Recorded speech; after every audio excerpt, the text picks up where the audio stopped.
আইন সহায়তা কেন্দ্র আশোক ফাউন্ডেশনের প্রতিষ্ঠাতা নির্বাহী পরিচালক জনাব শামসুল হক লিটনের দ্বিতীয় মৃত্যুবার্ষিকী আজ। বিস্তারিত দেখুন বিশেষ প্রতিনিধি আক্তার হোসেন ভূঁইয়ার পাঠানো তথ্য ভিডিও চিত্রে। আজ 11 এপ্রিল 2021 আইন সহায়তা কেন্দ্র আশোক ফাউন্ডেশনের প্রতিষ্ঠাতা নির্বাহী পরিচালক জনাব শামসুল হকের দ্বিতীয় মৃত্যুবার্ষিকীতে আশোক ফাউন্ডেশনের সাথে সম্পৃক্ত সকলে শোকাহত।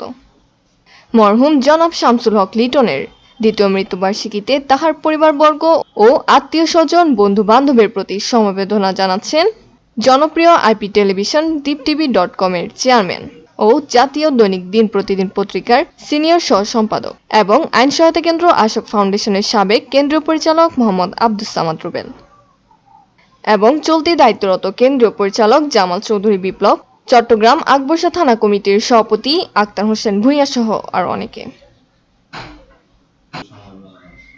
জনপ্রিয় আইপি টেলিভিশন diptv.com এবং জাতীয় দৈনিক দিন প্রতিদিন পত্রিকার পরিবারবর্গ এছাড়াও আইন সহায়তা কেন্দ্র আশোক ফাউন্ডেশনের আকবরশাহ থানা কমিটির পক্ষ থেকে মরহুমের আত্মার মাগফিরাত কামনা করা হয়।